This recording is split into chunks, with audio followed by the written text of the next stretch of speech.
Hello, everybody. Welcome to the Buckeye Weekly podcast. I am Tony Gerdeman here, as always, with Tom Orr. Tom, how's it going? Well, Tony, it's Thursday of an Ohio State game week, and that can only mean one thing. It's time for us to get extremely exasperated with each other.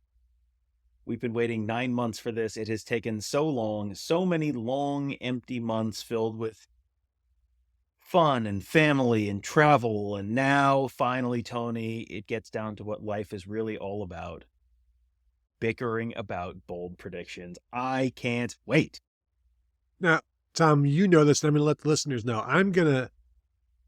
I started my morning with a flat tire, so I'm not asking for leniency. I'm not asking for any quarter. I'm just saying it's already been a day, okay? But we are here for competition. I just want to have a good time, but also I do want to win. I have a feeling that I will win. I'm not going to predict that. It's just a feeling I have. Tom, and this is for bold predictions for the Akron game, correct? Yes, this is bold predictions for the Akron game, and this is a little uncomfortable, but Tony will make an excuse as to why I need to go easy on him this year as my first bold prediction. So I don't know if that's, something that, since it's already happened, it's too late and I can't submit that, or confirmation is not a prediction. That's anyway, too bad. I'll let you go first. All right. Well, I have gone through and dived deep into the historical record to pull a bunch of different things. Where to start? I know you're going to argue about a bunch of these, so I have a couple extras just sitting in reserve. How about this one, Tony? The Ohio State defense outscores Akron by 4 points or more. So if the Ohio State defense has, say, a pick six and Akron kicks a field goal, assuming Ohio State makes the PAT and they get the 7 points, then 7-3 Ohio State, this would come true. So the Ohio State defense will outscore Akron by 4 points or more. Now, I think they generally do that against MAC teams anyway. So I would say, Tom, I will give you 5 points because I don't want the 7-3 thing. It's got to be by more. It's got to be by essentially a touchdown, but it could be by 5 points. But I don't like the 7-3. You're just talking one score there. Like I need more than that. It can be one score, but it has to be not no field goal in there basically. So what if Caden McDonald kicks a field goal? Does that count? That would count. Yes. Okay. Yes, of course. Now, I like the defense outscoring Akron. I think we've done this before, but whenever we've done it, I believe it's always been by at least 5 points, Tom. Okay. Well, then I will graciously, Tony, I know you had a flat tire, so I will graciously allow you to take my already bold prediction and increase the boldness even more. Ohio State defense scores Akron by 5 points or more. And just to be clear, on a scoop and score, on a pick six, they're going to get 7 points there. They're not getting 6. We don't need JT Tuimoloau to kick the extra point for this to count. Just so we have defined our terms here. I mean, if you want to get this petty already, then it's going to be a long season. I'm just trying to avoid problems in the future, Tony. Just trying to make sure we're all on the same page, starting the season out, so we're all on the same page and together and not set up to have an unnecessary disagreement later. That's all. Yes, all on the same page, Tom's page. I'll allow this one. Defensive touchdowns, defensive scores, as we know, are never guaranteed. But I do always get annoyed at the fact that you're like, I've got several because I know some of these aren't bold. So I've brought several. And there's a level of boldness to each of my non-bold predictions. Before you respond, Tom, I want to go to the next, my first one. And I will go with this one. Whenever we talk about tackles for loss or sacks, we know it's rarely going to hit. It doesn't doesn't ever hit. So here's one I don't think we've done before. No more than one total tackle for loss for JT Tuimoloau and Jack Sawyer combined. Interesting. This is sort of the flip side of what we typically think of as bold predictions on this, because taking the under. You're taking the under here in a game where you would certainly assume. I have not done a particularly deep dive on Akron just yet, but my assumption is that Akron's tackles probably do not stack up quite as well as the Ohio State defensive ends do. So I hate this, because this is one where I feel like if we were going to set an over-under for tackles for loss for those two guys combined, what would the number be? 1.5? That's what I was thinking. 2? So, but you're going to take the over on that. You're not going to take the under. You're going to take the over on that and not the under. But, I'm going to allow this. And this is, I feel like you're using your flat tire grace here to a certain degree. So I will allow it, but I don't love it, but I think just the creativity displayed here to take sort of the flip side of what we would normally think of as the bold prediction here, I think that's good. I will allow that one. Thank you. You? All right, let's see. How about this? The Ohio State defense holds Akron to negative yardage in 1/4 of the game. So Akron, in 1/4 of the game, will have not no gain. So this is not just Ohio State had 2 long drives and Akron had 1 3 and out where they had 3 incomplete passes. That would not count. They have to have negative yardage in 1/4 of the game. And Tony, we've already established that Ohio State's 2 premier defensive end pass rushers are going to have a relatively quiet day in terms of producing negative plays. So really, this might be even bolder than I initially thought. Tom, I'm saying it's bold for those two guys to not have a big day. And you're like, that is bold. And now you're like, I think it's bold if they are in the backfield disrupting things. So, I mean, you're talking out of both sides of your mouth there. The thing with by quarter stats is we ain't got them, like by quarter, by game. They're very hard to come by. I can't just go, well, let me check this out. 6 times last year, they gave up negative yardage. That's actually not true at all. In the final book that they put out, they give you by quarter stats. No, I just meant in a season total, like right now for me to go and look at how many times did they do it last year. So we're going to allow this because barring any bad snap that loses 30, any bad snap that loses more than 15 yards, I'll allow it with that exception, barring one of those. Okay, so I cannot tell you how excited I am for a 13-yard bad snap from Akron to make this happen. So yes, Ohio State defense holds Akron to negative yardage in 1/4 of the game. However, if that negative yardage is obtained only via a bad snap, that results in a loss of, is it 15 or more than 15? At least 15, yeah. 15 At or more. At least 15 yards, then that would not count. Okay, there we go. I was worried we were going to get too pedantic too early here, and people would really just be exasperated by all this. But no, that's good. Yeah. That is a good carve out that you came up with there. I appreciate that. I feel like it's a victory that you didn't make it a 17-yard loss, frankly. So thank you. All right. Here's something, Tom. If I tell you Will Howard has only ever done it once in his career, do we agree it's bold?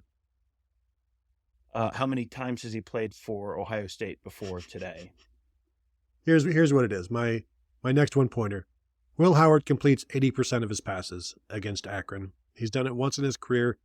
It has happened, I believe, twice in the last 2 seasons. So like Kyle McCord did it once, CJ Stroud did it once in 2022.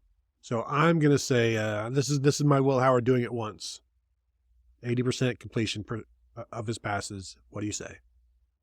I think that's fair, but I think we need to set a minimum, because if he goes 4 for 4 or something like that, that obviously would not be sufficient. So minimum of 10 attempts or minimum 8? I was going to say, Tony, what's the number? Come on. what's the number? Minimum of 17 attempts. 17 attempts is not an outrageous number even for a half of play, right? Right. Okay. I mean, that's you're hamstringing me by our canon numbers. So I will allow that. But I think 17 is a lot because he may not play beyond, say, one series in the second half, and so you're telling me like over the course of a game that would equate to, 32 passes or whatever. They're not necessarily going to throw that many times that much in a game. Plus, we don't know about Chip Kelly and how this offense is going to go. I'm going to allow this. I'm just throwing this out there for future reference for other people who may be bogged down in a bold prediction show with you, that they will have this understanding, this information that we don't know exactly how pass happy this offense is going to go. But I'll go ahead and allow it at least 17 pass attempts. And if this does not happen, if he's over 80% and does not have at least 17 pass attempts, then next week I will get a point. Oh, how about this? He either you can take your pick on which one of these you want. He can be 80% or higher on 17 or more passes. Or he can be over 80% on 16 or more passes. Because 16 passes, he could technically be exactly 85%. No, that would be 15. No, I like what you were saying, Tom. Yeah, okay, yeah. It's over 80% on 16 passes or more. I will allow that one. All right. I'm not sure, as I'm trying to do the math in my head, if this would make any meaningful difference. If there's a scenario where he's under at 15, but over at 16, he could be exactly at 80 at 15. Can he be, is 13 for 16, is that right? Is that above 80? Yeah.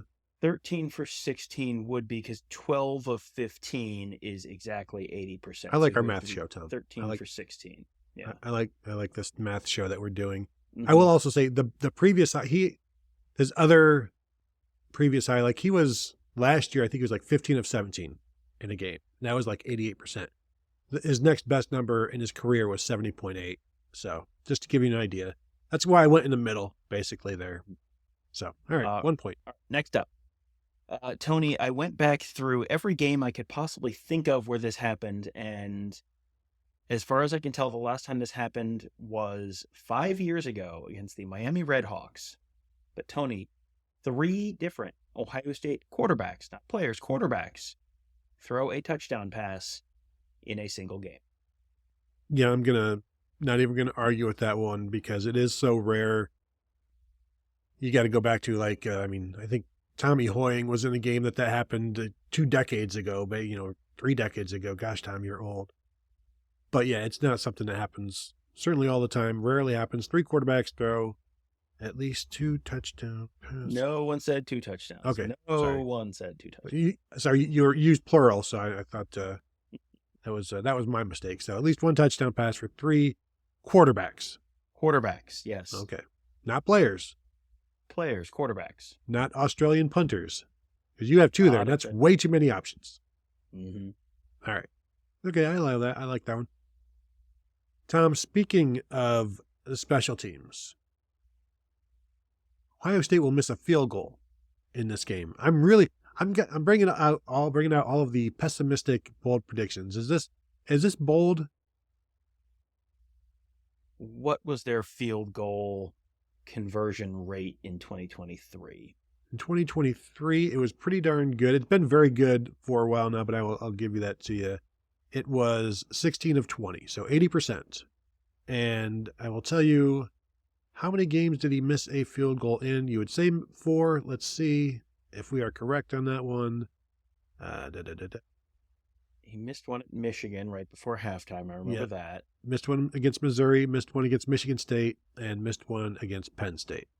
So he's missed field goals in 2 consecutive games, and you'd like me to tell you that this is a bold prediction? Well, you say 2 consecutive, but I would say 3 of 4. So he's made all of his field goals in one of his last 4 games. And I will remind you, He made 3 in that game against Minnesota. Now, he has never missed a field goal attempt in a non-conference regular season game. I will tell you, Tom, he has attempted 1 in his career. Jaden Fielding. Feel like my response to this is, what else you got? Because I'm not overwhelmed by that. No, and that's fine. Here's my part of my reservation here is not just that. That is, I think, probably actually some statistical noise that I'm not necessarily reading a ton into. This is also a game where sometimes you see the backup kicker come in and kick a PAT or something like that.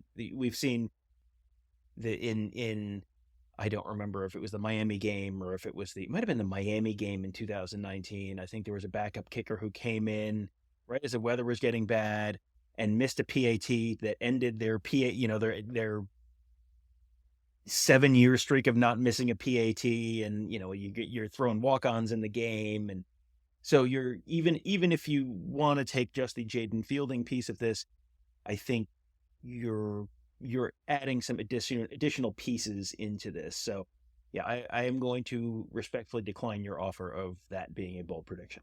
Okay. Now I was thinking in my head, how about and this is not it, but I'm thinking like, how about if any placement kick hits a goalpost at all? Like if there's a single doink, how bold is that? 2 points? Is that 3 points? Because you don't always see it, but I mean, you kind of like seeing it. Like, is that a 3-pointer? Do like seeing it. I don't have any real historical data on that, obviously, which means it feels very dangerous that you see it and you always remember it. So it probably feels like it's more frequent than normal. There's going to be a lot of placements on Saturday, I think. And I've already got my 3-pointer, but it's just. Let's set that one to the side, and maybe that'll be your 2-pointer. We'll see how. Oh no. My 2-pointer's worth 3. So we'll have to come back and get me another 1-pointer. I'll figure something out. But here's one for you, Tom. Each of Travion Henderson, Quinshon Judkins, and James People have a carry of at least a yardage total of at least their jersey number. I feel pretty good about one of those. Quinshon Judkins is a 1, so you can give that one to me for my freebie. Travion Henderson, so James Peoples is 20, and Travion Henderson is 32. And we're parlaying this. Okay. Yeah, I like that, because I think if you said all 3 of them have a carry of at least 20 yards, I'd say yes. Now, Travion Henderson has to get to 32. Quinshon Judkins is kind of a freebie. On average, I guess that, kind of balances out. So, yeah, I'm going to allow this one. That's, again, you get some points for creativity here. I like it. So, yeah, we'll go with that one. Now, I will say, if at some point they have to do like a jersey swap for special teams purposes and James Peoples is out there in a 48, this does not count. I'm going with a 20 that is locked in. All right, that's fine.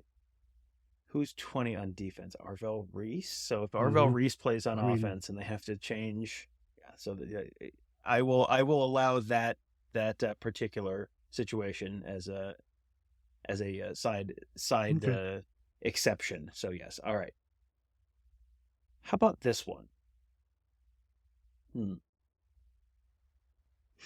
I'll give okay. I'm going to give you 2 options here. Okay. One is the Buckeyes rush for exactly 4 touchdowns. 3 touchdowns, I don't get it. 5 touchdowns, they don't get it. The Buckeyes rush for exactly 4 touchdowns. Or Travion Henderson and Quinshon Judkins combine for at least 4 rushing touchdowns. Which of those do you feel is more bold? I think the 2 running backs, those 2 guys combining for 4 touchdowns is more bold. So we'll go with that. Yeah. That's pretty bold. I mean, I probably would have agreed to a 2-pointer on that one, but, Good. it's too 2 bad. points it is. Because I don't really have a 2-pointer, so that's fine. That's tremendous. I'm totally lying to you, Tom. I'm pulling the Stallions. I have at least 4 rushing touchdowns. Okay, that's... Tony doesn't remember whether he said it was worth 2 points or not. So, I'm going to go with a different running back. a running back that you have completely disrespected. I believe, and this is only 1 point, Tom, this is probably a 2 or 3 pointer, as all my 1 pointers are. James Peoples will lead the team in rushing this weekend. So that's an interesting one, because in a normal week, that would be at least a 2-pointer. This week, you figure the first half is going to be divided between Quinshon Judkins and Trevion Henderson. And the second half, you figure that James Peoples is really going to be kind of carrying the mail for the vast majority of the second half. They're also probably going to be running the ball more in the second half. I feel like I need a little bit of a sweetener here. He leads the team by at least 17 yards. Done. 7 yards. You answered too quickly, gosh darn it. Leading rusher. Well, I was thinking through a bunch of different numbers. 17, of course, was front of mind, and I thought he'll never agree to 17, and then you did. So I'm glad we could come to such a quick agreement there. I also am glad. All right, go. Oh, let's see.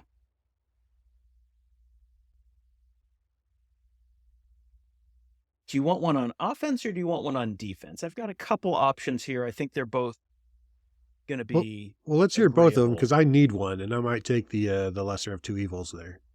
Okay, so the first one is, I went back through the last 3 MAC non-conference massacre games, which is 2021 Akron, 2019 Miami, and 2016 Bowling Green. And on average in those games, the Ohio State defense allowed 2.86 yards per play. So against Akron in 2021, they allowed 3.1. Against Miami in 2019, they allowed 2.1. And against Bowling Green in 2016, they allowed 3.4. So 2.86 yards per play allowed on average. I'm saying that the Ohio State defense holds Akron to 2.6 yards per play or lower on Saturday. So better than their average of their last 3 games by almost, if we round, by 0.3 yards per play. Yeah. And the thing, like, these don't have to be super bold. The fact that it's just barely lower than the average, I'm going to allow it. You know, we're talking about, as you said, the last 3 MAC blowout opponents, and you said 2.8, and you're now saying, I think bold is 2.6. And it's like, everybody's screaming, no. But I'm like, no. It's been a long day. We're going to allow this one, but everybody knows. Everybody knows. Kind of like the, not to just keep harping on it, but the Counter Stallions documentary. Like, everybody knows. We've seen it. We know what this is about. So, all right. So then my last 1-pointer that I have to come up with right now on the fly, because Tom thinks Ohio State will miss a field goal. Let me give you the framework of what I was sort of workshopping. Sure. I didn't end up deciding on, but X number of running backs have at least some number of carries. So it's 4 running backs have at least 7 carries. I don't know where to draw that line exactly, because really it's, the top 3 guys are going to get it, and then it's really just a question of at what point do they put in the 4th back, at what point do they put in the 5th back, and you're trying to find the sweet spot on really the number 4 guys number of carries. And I was sort of settling in the 7-ish range in terms of being bold but reasonable, but I'm willing to, if you want to do 5 guys will have X number of carries, I will definitely entertain that as well. No, I don't want to do any of that, because I've come up with something with my own brain, Tom. At least 2 tight ends score touchdowns. Ooh, okay. Done. Yeah, that's a good one. Because it is the year of the tight end. It is the year of the tight end. Never more now than ever before, the year of the tight end for Ohio 100%. State. 2 tight ends score touchdowns. I like it a lot. Okay, good. 2-pointer, Tom. All right. So that was your 1 point. Just to be clear. Yes. So just to be clear, he's saying his was worth 1. Now it's time for my 2-pointer. So we're clear on that. If you're keeping score at home. And why wouldn't you be? All right. So I've got several here. Oh. We haven't had a Jeremiah Smith one yet. And we had sort of discussed the fact that it was going to be very difficult to have a Jeremiah Smith one. Mm-hmm. Tony, what if I tell you that only 16 times in the history of Ohio State football, according to the newly updated 2024 Ohio State record book, 16 times in Ohio State history, a player has scored 3 touchdowns receiving in one college football game.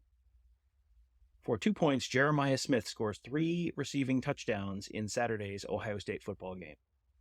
I'm going to allow that one, Tom.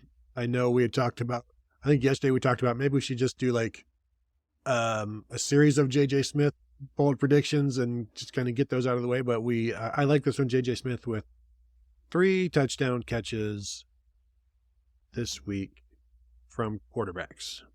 No one said that. I'm just trying to clarify. Mm-hmm. So the last one, Marvin has done it several times. So 16 times it's been done, not 16 people, correct? 16 times in Ohio State history. So like Marvin, Noah Brown had 4, Jackson Smith and Jigba had 3, and I believe that's it. Just those 3 people. Well, I mean, I can pull up the actual thing. No. You go ahead and pull it up. I'm going to give you The record is 4. Just to be clear, the record is 4, but guys have done it 16 times. It has happened 3 times. No, I will allow this. I'm just wondering now, like, if I threw a number out, how many times is he going to do that in his career? And I say like 5.5 or something like that. You probably just take the over on everything that you kind of throw out there right now with him. Yeah, I think. And I was looking at the career records for receptions per game career. The record for most receptions per game in a career is David Boston at 5.2. David Boston was not playing for a decent stretch of the season. He was, in garbage time in his freshman year. So Jeremiah Smith as a, day one starter is going to get a real head start on that. So that was one that jumped out to me as I was looking through as, oh boy, that's the Ralph Wiggum chuckling, I'm in danger, like that record right now. That's how that record is feeling right now. Before we move on, the record for touchdown receptions in a game of 4 in one game, Tony, was set in what year? And I will tell you, Terry Glenn tied to this record in 1995. But what year was it set in initially? Was it like Billy Anders in like 1952 or something? It was 1952. That is an incredible pull. It is Bob Grimes. Grimy! Twin brother of Frank Grimes. Bob Grimes against Washington State in 1952, breaking a record of 3 set by Alex Verdova against Wisconsin in 1948. So Burl Mengus. And then no one after 1948 and then the 1952, no one else had 3 touchdowns receptions in a game until Joey Galloway against Michigan State in 1993. So it has been a minute. It has been a minute. But I like that one. That's no doubter for me. My 2-pointer, we'll see what you think about it, Tom. Ohio State pitches a shutout. It's they have one every other year, essentially. Mm-hmm. So we know never pick a shutout. I'm doing it, Tom. I'm going for it. So I'm going to look up right now Bill Connolly's SP Plus projection for this game. And if his projection is 3 points or more, over 3.0 points, I will allow this one for 2 points. Let me see if I can find it real quick. He generally puts these out. All right, here it is. Let's see. He has the projected score by SP Plus, Tony. Ohio State 56, Akron 0. So I don't know what to tell you, but Bill Connolly feels that predicting a shutout is extremely unbold, not even worth 1 point, Tony, let alone 2. So would you like to try again? How do you feel about it? How do I feel about it? Well, Tony, I think you should never predict a shutout. But listen, I'm not the guy with the projection system. All right. And I had not previously looked at that. Just I'm not. Okay. I wanted to have a sanity check there, but then maybe I will also go the Jeremiah Smith route for a 2-pointer as I think of something off the top of my head. How about this, Tom?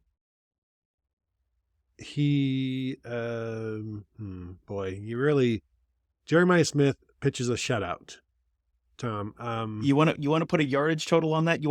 How about this? You want to go through the Ohio State single game receiving record book and go down to whatever the 16th most is in a single game, and you can take that number as a yardage number? Well, I was thinking you took the 3 touchdowns. Mm-hmm. Maurice Clarett rushed for 175 yards in his Ohio State debut with 3 touchdowns. So what if I take the 175 of the Maurice Clarett debut since you took the 3 touchdowns? You know what? I'm looking right now, and where does that fall in the 16? The number 15, it only goes to 15 in terms of pass reception yards per game.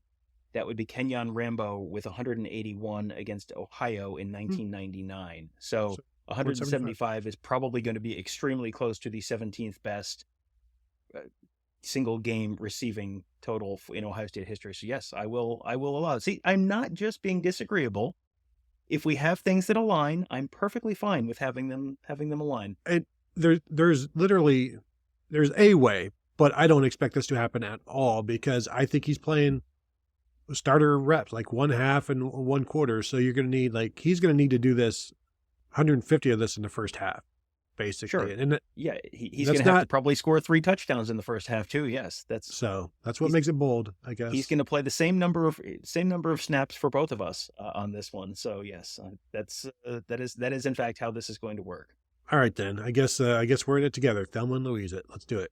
What's your 3-pointer? Right. So I'm going to give you a choice. Would you like one on defense or would you like one on special teams?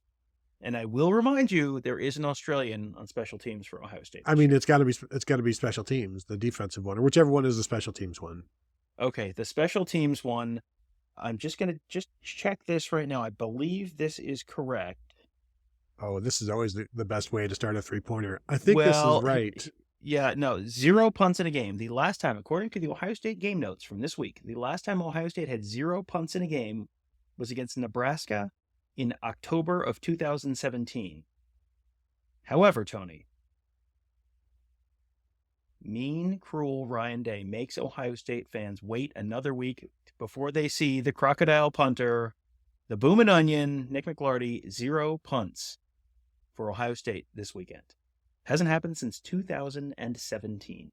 Yeah, and I'm just looking they had 1 punt against Toledo in 2022, 0 against Maryland in 2021, Tom, just an FYI. Oh, well then, okay. Well then, you know what?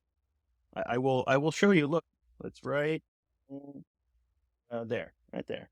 0 punts in a game. So I'm not making it up. It is in this week's game notes. We'll have to take that up with Jerry and Mike. So, all right. I'm going to allow it. Oh, all right. I thought for sure you were going to, I was good. I will happily take it. If it hasn't happened since 2021, it is still fairly bold. But now that we've established that. Well, you've established that. You just said it. All right, Tom. So while you're getting 3 points for something that happened last week, I'm going to throw something out here that has happened just 5 times in probably the last history of Ohio State football. And it ties in with the show impeccably well. For 3 points, my boldest prediction, 320, 320. Oh, that's quite good. And it's canon adjacent enough that I feel I'm almost obligated to take it. I would like to know the last time it happened. If you said it has happened 5 times, when are the 5 times? They did it against, I believe, I was looking at this earlier, Indiana in 2022. Mm-hmm. And then they don't do it often, obviously, but they did not do it at all last year because they didn't even hit 220 at all last year in rushing yards. But they did not do it in 2022. It was 2021. Hey, and as we know, did they do it against Akron in 2021? No, 2021. Wait, I'm looking at the Indiana. Okay, so here's what I'm gonna tell you. Yeah. as long as this did not happen in any of the 3 games that I laid out as historical comps before, I will be okay with this. So that would be 2021 Akron, 2019 Miami, and 2016 Bowling Green. Yeah, the last time they did it was, they did not do it against Akron. That was 237-385. 2022, they went 340 and 322 against Indiana. Okay. So what were the other ones you wanted me to look at? 2019 Miami and 2016 Bowling Green. 2019 Miami, that was 227-374. And 2017 Bowling Green? 16. Or 16. That was one of them. Okay. What were those totals? 359 and 417, but that was also a historically bad opponent. Sure. And Akron's supposed to be this year or quite good? I haven't done a deep dive on the Zips yet. We'll get to that on tomorrow's show. I believe Akron is going to be worse than Maryland from 2021, which we already established. Ohio State did not punt against them, and that still makes this a bold prediction for them to not punt against Akron. Okay, so how about this? 320, 320, but you have to pick one that cannot be over 360. One of them has to be between 320 and 360. And you can pick which one. All right. I'll say passing. So I don't expect either of them to be 3. You take passing? Really? You're taking passing? Because that's passing. Oh, that wasn't what I was expecting you to take. No, they're gonna. Are you sure? Yes. You don't want to rethink this? No, I do not. So under 360 passing. Well, believe me, when that scoreboard hits 361 passing on Saturday, I will be letting you know. I'm going to be yelling for throw some screens and then hammer those screens. We need to get back to 359. All right. Tom, did you come up with a free 1-pointer? I did, and keeping with the spirit of the Jeremiah Smith ones, Jeremiah Smith is targeted at least one time with a pass by an Ohio State quarterback. With a pass? With a pass, yes, not a targeting penalty. Okay. One intended pass for Jeremiah Smith. Okay. I like that one. I will allow it. Mine for you, Tom, is that Travion Henderson will average a yard per carry at least 1/10 of his jersey number. 1/10 of his jersey number is 3.2. I know it's a little high for a freebie, but that is how about we flip it and make it 2.3? How about Quinshon Judkins averages more than 1/10 of his jersey number? 1/10 of his jersey number, Quinshon Judkins. Okay, fine. I acquiesce so much in this show; it's unbelievable. Just wait till Quinshon Judkins comes out in number 98 on Saturday for some reason. Gonna be. I mean, you'll be hosed on one of yours, but I mean, I will definitely lose my freebie. So yeah, all right. So there you have it, the first bold prediction show of the Ohio State football season. We've done others, but this is the first game bold prediction show. Don't feel great about it, but you're not supposed to feel great about it. You're supposed to feel yucky and angry and just terrible. And I think that describes my feelings right now. Tom, do you have anything else before we go? No, just make sure you stick around for our preview show on Friday. We'll have that coming up. Going to be doing a morning show with Kevin Noon for Friday, talking about a little bit more of a deep dive on Akron. And then, of course, a very busy weekend of content for you at BuckeyeHuddle.com and YouTube.com/BuckeyeHuddle. Yep, and we will have our Akron game preview out for you guys tomorrow here at the Buckeye Weekly podcast as well. So thank you all for tuning in, and we will talk to you guys later.